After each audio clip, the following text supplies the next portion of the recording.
సంకల్పాలు శుభకర్మలవును సోదరా మంచిని తలచు మంచిని చేయి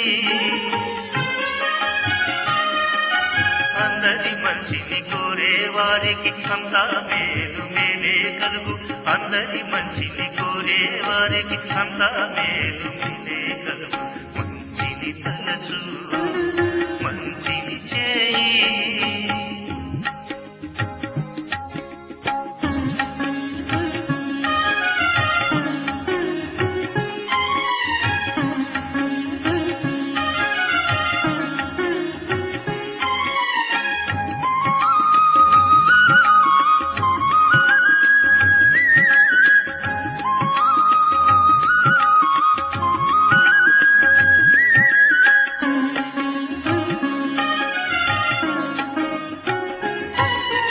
కక్షలు లేని జీవితంలో శిక్షలు అసలే లేవు కక్షలు లేని జీవితంలో శిక్షలు అసలే లేవు కీడు చేసేవారి నెల్ల శుభభావనలో పయనిస్తూ కీడు చేసేవారి నెల్ల శుభభావనలో పయనిస్తూ మేలు చేసి ప్రేమించు జీవన సరళిని నేర్చుకో మేలు చేసి ప్రేమించు జీవన సరళిని నేర్చుకో మంచిని తలచు మంచిని చేయి నీ మంచి సంకల్పాలు శుభకర్మలవును సోదరా మంచిని తలచు మంచిని చేయి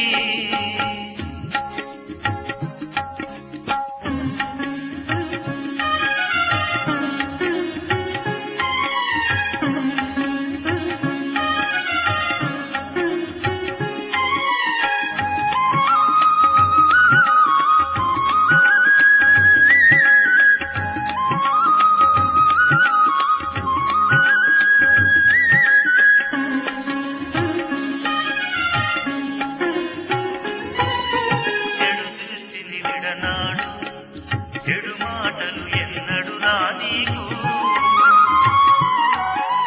చెడు దృష్టిని విడనాడు చెడు మాటలు ఏనాటికి రానీకు వీణుల విందును చేసే జ్ఞానామృతమును వినిపించు వీణుల విందును చేసే జ్ఞానామృతమును వినిపించు దివ్య దృష్టితో సత్య సృష్టిని చేయుచు భాగ్య జీవనమి సాగించు భాగ్య జీవనమి సాగించు మంచిని తలచు మంచిని చేయి నీ మంచి సంకల్పాలు శుభకర్మలవును సోదరా మంచిని తలచు మంచిని చేయి అందరి మంచిని కోరే వారికి అంతా మేలు మేలే కలుగు అందరి మంచిని కోరే వారికి అంతా మేలు మేలే కలుగు మంచిని తలచు మంచిని చేయి మంచిని తలచు మంచిని చేయి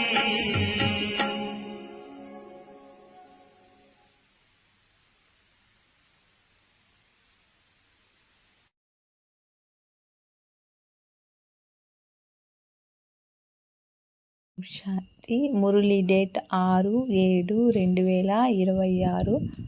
మధురమైన పిల్లలు, జీవించి ఉండి ఈ శరీరం నుండి వేరైపోండి. అశరీరులై తండ్రిని స్మృతి చేయండి. దీనినే సంపూర్ణ శాంతి, డెడ్ సైలెన్స్ అని అంటారు. ప్రశ్న: పిల్లలైన మీరిప్పుడు మీ పునాదిని దృఢంగా చేసుకుంటున్నారు. దృఢత ఏ ఆధారంతో వస్తుంది? జవాబు: పవిత్రత ఆధారంతో. ఆత్మ ఎంతెంత పవిత్రంగా అనగా సత్యమైన బంగారంగా అవుతూ ఉంటుందో అంత దృఢత వస్తూ ఉంటుంది. అర్ధకల్పం ఈ పునాదిని ఎవ్వరూ కదిలించలేనంత దృఢంగా తండ్రి స్వరాజ్య పునాదిని వేస్తూ ఉన్నారు. మీ రాజ్యాన్ని ఎవ్వరూ లాక్కోలేరు. పాట. ఓం నమః శివాయ. ఓం శాంతి. తండ్రి చెప్తున్నారు, నన్ను స్మృతి చెయ్యండి అనగా అశరీరులుగా అవ్వండి, అనగా డెడ్ సైలెన్స్గా అవ్వండి. మనుషులు మరణించినారంటే డెడ్ సైలెన్స్ అయిపోతుంది, వారి శరీరం శాంతిగా అయిపోతుందని అంటారు. శరీరం ఆత్మ వేరైపోయి అనగా చనిపోయారని అంటారు. పిల్లలైన మీరిక్కడ కూర్చుండడం కూడా డెడ్ సైలెన్స్ అని అంటారు. జీవించి ఉండే అశరీరులుగా అయిపోండి. స్వయాన్ని ఆత్మగా భావించి తండ్రిని స్మృతి చేయండి. ఇది సత్యమైన శాంతి అని మీకు తెలుసు. మనుషులకు శాంతి గురించి తెలియదు. డెడ్ సైలెన్స్ అర్థం గురించి వారికి తెలియనే తెలియదు. డెడ్ సైలెన్స్ అని ఎందుకంటారు? తాను మరణించాడని ఆత్మ శాంతి అయిపోతుందని గుర్తు తెప్పిస్తారు. మీరు కూడా మరణించండి, మీరు కూడా శాంతి అయిపోండి. పెద్ద పెద్ద వ్యక్తులు గాంధీ సమాధి వద్దకు వెళ్ళి డెడ్ సైలెన్స్లో కూర్చోండి అనగా శాంతిగా కూర్చోమని చెప్తారు. మనము ఆత్మలమని, శాంతి స్వరూపులమని మీకు కూడా తెలుసు. ప్రపంచంలోని వారికిది తెలియనే తెలియదు. మనము మన స్వరూపంలో స్థితమవుతాము. మన స్వధర్మమే శాంతి. మన ఆత్మ శాంతి స్వరూపం. ఇది వారికి తెలియదు కనుక శాంతిని వేడుకుంటూ ఉంటారు. ఆత్మయే శాంతి కావాలని అంటుంది. ఆత్మ తన స్వధర్మాన్ని మర్చిపోయింది. వాస్తవిక ఆత్మ స్వధర్మమే శాంతి. మరి ఆత్మ నేను శాంతిగా ఉందని ఎందుకు అంటుంది? అశాంతిగా ఉందని ఎందుకు అంటుంది? అశరీరులై కూర్చోండి. వారు హఠంతో ప్రాణాయామం చేస్తారు, దానితో మరణించినట్లుగా అయిపోతారు. దీనినే కృత్రిమమైన శాంతి అని అంటారు. మా స్వధర్మమే శాంతి అని పిల్లలైన మీకు తెలుసు. ఆత్మలైన మీరు స్వరాజ్యాన్ని తీసుకుంటున్నారు. ఆత్మయే అన్నీ అవుతుంది. ఆత్మనే బ్యారిస్టర్గా అవుతుంది. మాకు రాజ్యం కావాలని ఆత్మనే చెప్తుంది. తండ్రి నుండి ఇంతకు ముందు కూడా రాజ్యాన్ని తీసుకున్నారు. ఇప్పుడు మళ్ళీ తీసుకునేందుకు వచ్చారు. మనుషులు దేహాభిమానంలో ఉన్నారు కనుక దుఃఖంలో ఉన్నారు. మేము ఆత్మలము, పరంపిత పరమాత్మ నుండి స్వరాజ్యాన్ని తీసుకునేందుకు వచ్చామని ఇప్పుడు మీరు అర్థం చేసుకున్నారు. ఆత్మలైన మీకు రాజ్యం కావాలి. ఈ సమయంలో మళ్ళీ అనంతమైన తండ్రితో స్వరాజ్యాన్ని అడుగుతుంది. శ్రీకృష్ణునికి స్వరాజ్యం ఉండేది, అది మళ్ళీ మాయమైపోయింది. ఇప్పుడు తండ్రి వచ్చి ఆత్మలైన మీకు రాజ్యాన్ని ఇస్తూ ఉన్నారు. దీనినే రాజయోగము అని అంటారు. పరంపిత పరమాత్మ రాజయోగాన్ని నేర్పిస్తున్నారు. మనుషులు దేహాభిమానంలో ఉన్న కారణంగా నేను ఫలానా, నేను దేహాన్ని అని భావిస్తూ ఉంటారు. వాస్తవానికి నేను అని ఆత్మయే అంటుంది. ఆత్మనే నేను ఈ వస్తువు తీసుకుంటాను అని అంటుంది. అక్కయ్యలు కూడా నేను తీసుకుంటూ ఉన్నానని అంటారు. వాస్తవానికి ఆత్మ పురుషుడు. ఆత్మనైన నేను తండ్రి సంతానాన్నని బాబా నేను మీ నుండి స్వరాజ్యాన్ని తీసుకుంటున్నానని ఆత్మ అంటుంది. పరమాత్మ ఆత్మకు స్వరాజ్యాన్ని ఇస్తూ ఉన్నారు. భక్తికి జ్ఞానానికి చాలా వ్యత్యాసం ఉంది. శివుని మందిరం కూడా ఉంది. అన్నింటికన్నా ఎక్కువగా గంటలు శివుని మందిరంలో మ్రోగిస్తారు. వారిని మేల్కొల్పుతారు. అందరినీ మేల్కొల్పుతారు. ఉదయమే భజంత్రీలు మోగిస్తారు. ఇక్కడ తండ్రి పిల్లలను మేల్కొల్పి దేవతలుగా తయారు చేస్తారు. గంటలు మొదలైనవి మోగించి మాట లేదు. తండ్రి చెప్తున్నారు, మీకు స్వరాజ్యం కావాలి అంటే మొదట పవిత్రంగా అవ్వండి. లక్ష్యం బుద్ధిలో ఉంటుంది. మేము మెట్రిక్ పాస్ అయితే తర్వాత ఇది చేస్తామని విద్యార్థులు చెబుతూ ఉంటారు. మాకు శాంతి లభించాలని సన్యాసులు కోరుకుంటారు. ఒక కథ కూడా ఉంది కదా, రాణి మెడలో హారం ఉన్నా మళ్ళీ బయట వెతుకుతూ ఉంటుంది. వారు కూడా శాంతి కొరకు బయట వెతుకుతూ ఉంటారు. కానీ ఆత్మ స్వయం శాంతి స్వరూపం. ఆత్మ తన స్వధర్మాన్ని మరిచిపోయి స్వయాన్ని శరీరంగా భావిస్తూ కూర్చున్నది. తండ్రి మళ్ళీ స్మృతినిప్పిస్తూ ఉన్నారు. మీరు అర్థం చేయించలేరు. ఆత్మలు శరీరాలు కాదు. ఆత్మలైన మీరు 84 జన్మలు అనుభవించారు. ఈ విషయాలు ఇతరులెవ్వరూ కూడా అర్థం చేయించరు. మీరు బ్రహ్మకుమార్ కుమారీలు, అర్థం ఎవరూ చేయించలేరు బాబా అంటున్నారు. మీకు మీ జన్మల గురించి తెలియదు. ఇప్పుడు నేను బాబా అంటారు. బాబా అర్థం చేస్తున్నారు. పులి పాలు కొరకు బంగారు పాత్ర కావాలి అని అంటారు కదా. ఇందులో కూడా బుద్ధి బంగారు పాత్రగా అవ్వాలి. ఆత్మ తండ్రిని స్మృతి చేయడం ద్వారా బంగారంగా అయిపోతుంది. తండ్రి కూడా సత్యమైన బంగారమే. ఆత్మ తండ్రిని స్మృతి చేయడం ద్వారా ఆత్మలో జ్ఞానం వచ్చేస్తుంది. మీరు సత్యమైన బంగారంగా పవిత్రంగా ఉండేవారు. ఈ జ్ఞాన ప్రభావం కొందరిపై పడదు. తండ్రి అంటున్నారు, నేను ఆత్మలైన మీకు స్వరాజ్యాన్ని ఇస్తూ ఉన్నాను. ఎప్పుడు స్వరాజ్యం లభిస్తుందో అప్పుడు పాత సృష్టి అంతమై మళ్ళీ కొత్త సృష్టి ప్రారంభమవుతుంది. మనుషులది హద్దులోని రాజ్యం. అనంతమైన రాజ్యం మనుషులకు ఎప్పుడూ లభించదు. వారు విశ్వానికి అధికారులుగా అవ్వలేరు. తండ్రి ద్వారా మీరే అలా అవుతారు.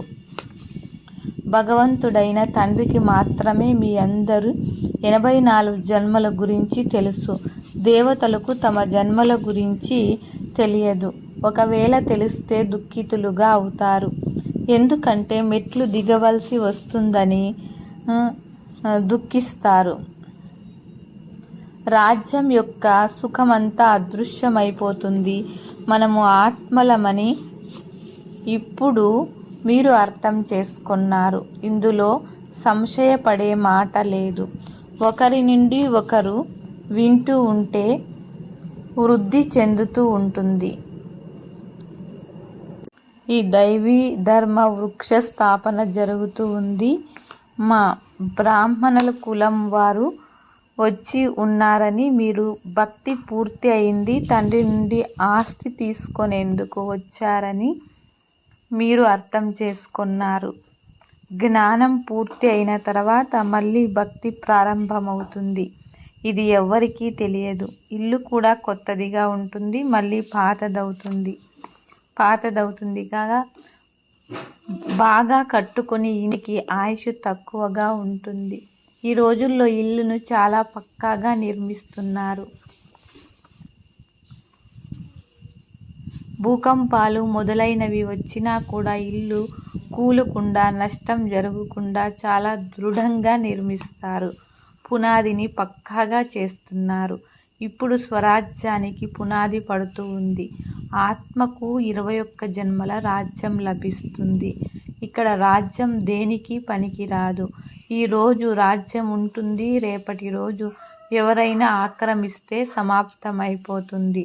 ఎవరికీ పునాది లేదు. మనుషులకు కూడా పునాది లేదు. ఈరోజు ఉంటారు, రేపటి రోజు ఇప్పుడు మీ అందరి పునాదిని తండ్రి పక్కా చేస్తున్నారు.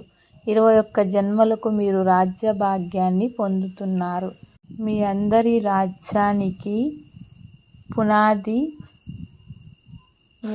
రాజ్యానికి పునాది పక్కాగా పడుతుంది. మిమ్మలను ఏ తుఫాన్లు కూడా కదిలించలేవు. గీతలో కూడా చెప్తారు, బాబా మాకు స్వర్గ రాజ్యాన్ని ఇస్తూ ఉన్నారు. దానిని ఎవ్వరూ తీసుకోలేరు, కింద పడేయను లేరు. అలాంటి స్వరాజ్యాన్ని ఇస్తూ ఉన్నారు. అక్కడ కొద్దిగా కూడా దుఃఖమనే మాట ఉండదు. ఆత్మకు చాలా సంతోషం కలగాలి. నిశ్చయమైతే ఉంది కదా. నిశ్చయం లేదంటే స్వర్గంలోకి వెళ్ళేందుకు అర్హులుగా అవ్వలేరు. ఎంతోమంది బ్రహ్మకుమార్ కుమారీలు వృద్ధి చెందుతూ ఉన్నారు. జ్ఞానసాగరులు పతిత పావనుడైన తండ్రి మనల్ని చదివిస్తూ రాజయోగాన్ని నేర్పిస్తున్నారని మీకు తెలుసు.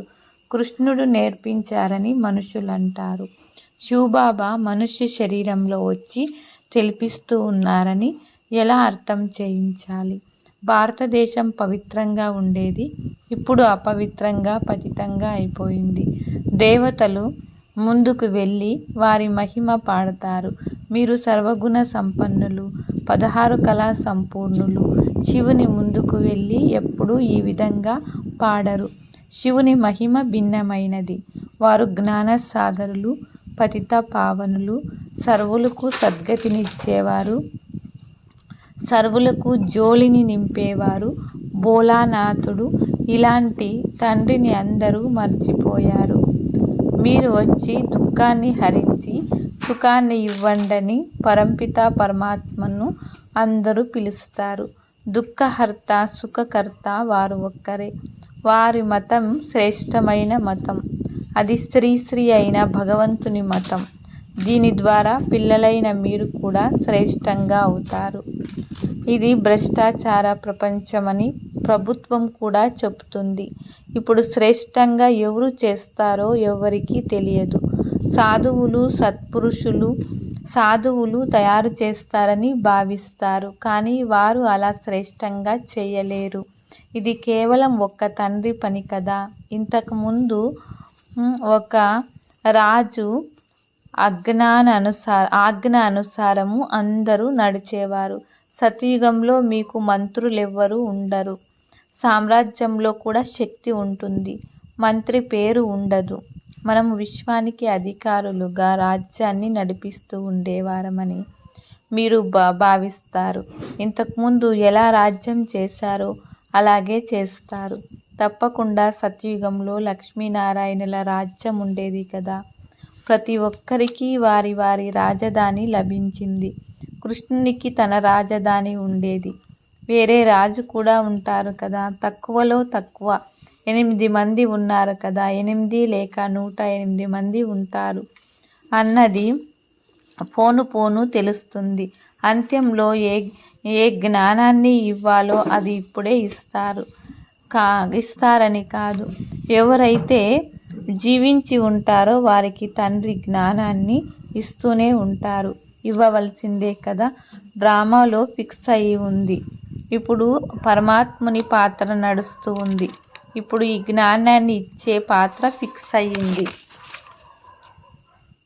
అంటున్నారు. మీరు ముందుకు వెళ్ళే కొద్దీ రోజు రోజుకు మీకు అర్థం చేయిస్తూ ఉంటారు. మనం అక్కడ రాజ్యం ఎలా చేస్తామో, స్వయంవరం ఎలా జరుగుతుందో కూడా తెలియాలి. వైకుంఠానికి వెళ్ళి అక్కడ ఎలాంటి బంగారు మహళ్ళు ఉంటాయో మీరు ధ్యానంలో చూస్తారు. బంగారమే బంగారం ఉంటుంది. స్వయాన్ని పారసుపురిలో చూస్తారు.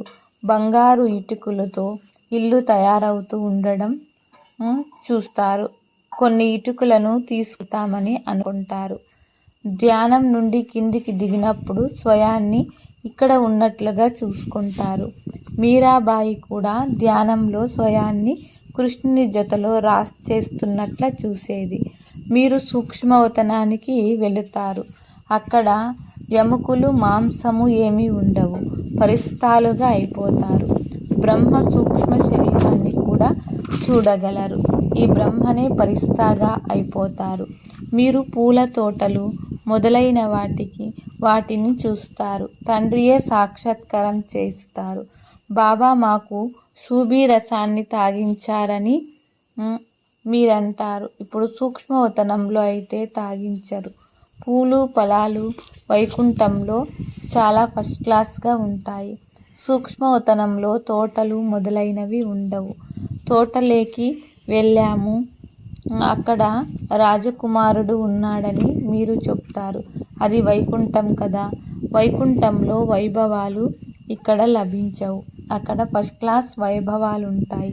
తండ్రి అంటున్నారు, నేను మిమ్మల్ని వైకుంఠానికి అధికారులుగా చేస్తాను. ఇక్కడ దుఃఖమే దుఃఖం ఉంది. ఓ భగవంతుడా, దుఃఖం నుండి విడుదల చేయండి అని అడిగే మనుషులు అక్కడ ఎవరు ఉండరు. దుఃఖంలోనే స్మృతి చేస్తారు. కృష్ణుని పూజారులు కృష్ణ కృష్ణ అని అనమని అంటారు. హనుమంతుని పూజారులు జై హనుమాన్ అని చెప్పమంటారు. ఇక్కడ నిరంతరము తండ్రిని స్మృతి చేయమని తండ్రి అంటారు. అంత్యమంలో ఎవరు స్మృతి రాని విధంగా స్మృతి చేయండి. కత్తుల బావిలో దూకేవారు దానిలో దూకినప్పుడు చేసిన పాపానికి జన్మాంతరాలు శిక్షలను అనుభవిస్తున్నట్లు అనుభవం అవుతుంది. చాలా పాపం చేసి ఉంటారు. దీనిని పాపాత్మల ప్రపంచమని అంటారు.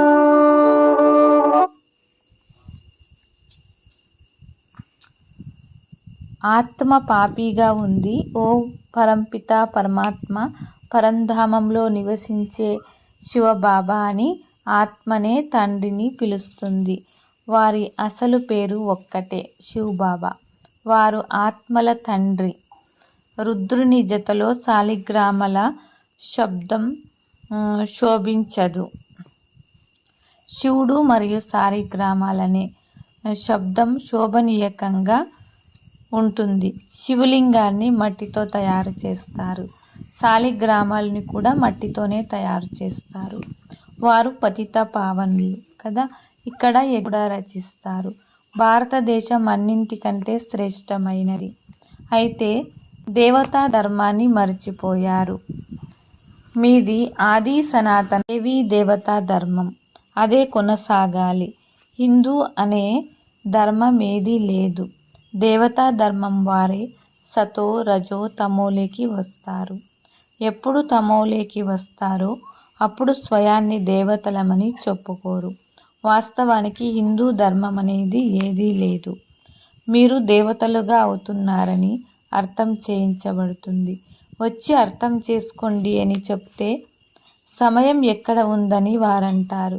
తండ్రి అంటున్నారు, సుఖశాంతి వారసత్వాన్ని ఇచ్చేందుకు నేను మిమ్మల్ని నా వారిగా చేసుకున్నాను. ఏదైనా పరివారం పరస్పరంలో ఒక్కటిగా ఉంటే చాలు, ప్రీతిగా నడుచుకుంటారు. అందరి సంపాదన కలిసే జరుగుతుంది. ఎలాంటి హంగామా ఉండదు. అయితే దీనిని స్వర్గము అని అనరు కదా. సత్యుగంలో ఒక్క ఇంట్లో కూడా జబ్బు గలవారు దుఃఖితులు ఉండరు. దాని పేరు స్వర్గం. అక్కడ అందరూ సుఖంగానే ఉంటారు. తండ్రి నుండి సదా సుఖ వారసత్వాన్ని తీసుకునేందుకు మీరు వచ్చారు. మీకు జ్ఞానం లభించింది. బాబా మీరు పతిత పావనులు, మమ్మల్ని కూడా పావనంగా తయారు చేయండి అని అంటారు. తండ్రి జతలో పిల్లలైన మీరు కూడా సత్యమైన ఈశ్వరీయ సేవాదారులుగా అవ్వండి. మంచిది. మధురాతి మధురమైన అపురూపమైన పిల్లలకు మాత్పితా బాప్దాదాల ప్రియస్మృతులు మరియు గుడ్ మార్నింగ్. ఆత్మిక పిల్లలకు ఆత్మిక తండ్రి నమస్తే. ఆత్మిక తండ్రికి ఆత్మిక పిల్లలం డబల్ నమస్తే. నమస్తే. ధారణ 1వ పాయింట్. స్వరాజ్యాన్ని తీసుకునేందుకు పవిత్రత పునాదిని ఇప్పటి నుండి దృఢంగా చేసుకోండి. ఎలాగైతే తండ్రి పతిత పావనుడో అలా తండ్రి సమానంగా పావనంగా అవ్వాలి. 2వ పాయింట్. మీ స్వధర్మమైన శాంతిలో స్థితమై ఉండాలి. ఎంత సాధ్యమవుతుందో అంత దేహ అభిమానమును వదిలి ఆత్మ అభిమానులుగా ఉండాలి. డెడ్ సైలెన్స్ అనగా అశరీరిగా ఉండే అభ్యాసము చెయ్యాలి. వరదానము. ఇతర ఆత్మల సేవతో పాటు స్వంత సేవ కూడా చేసుకునే సఫలతామూర్తి భవ. సేవలో సఫలతామూర్తిగా అవ్వాలంటే ఇతరుల సేవతో పాటు మీ సొంత సేవ కూడా చేసుకోండి. ఏదైనా సేవ చేసేందుకు వెళ్ళినప్పుడు సేవతో పాటు తమ పాత సంస్కారాల అంతిమ సంస్కారం కూడా చేస్తున్నామని భావించండి. సంపర్కము ఎంతగా చేస్తారో అంతగానే సత్కారము లభిస్తుంది. ఆత్మలందరూ మీ ముందర మనస్సుతో నమస్కారము చేస్తారు. కానీ బాహ్యం నుండి పైకి నమస్కారం చేసేవారిని తయారు చేయకండి. మానసిక నమస్కారం చేసేవారిని తయారు చేయండి. స్లోగన్: బేహద్దు సేవ యొక్క లక్ష్యం ఉంచుకుంటే హద్దు బంధనాలన్నీ తెగిపోతాయి. అవ్యక్త సూచన: జ్వాలాముఖి స్థితిలో ఉండి శక్తిశాలి స్మృతిని అనుభవం చెయ్యండి. ఎంతవరకు మీ స్మృతి జ్వాలారూపంగా అవ్వలేదో అంతవరకు ఈ వినాశ జ్వాల కూడా సంపూర్ణ జ్వాలారూపాన్ని తీసుకోదు. తీవ్రమవుతుంది, మళ్ళీ శీతలమైపోతుంది. ఎందుకంటే జ్వాలామూర్తులు మరియు ప్రేరక ఆధారమూర్తులైన ఆత్మలు ఇప్పుడు స్వయమే సదా జ్వాలారూపంగా అవ్వలేదు. ఇప్పుడు జ్వాలారూపంగా అవ్వాలని దృఢ సంకల్పం తీసుకోండి. అంతేకాక సంఘటిత రూపంలో మనస్సు బుద్ధి యొక్క ఏకాగ్రత ద్వారా శక్తిశాలి యోగం యొక్క వైబ్రేషన్లు నలువైపులా వ్యాపకం చేయండి. ఓం శాంతి.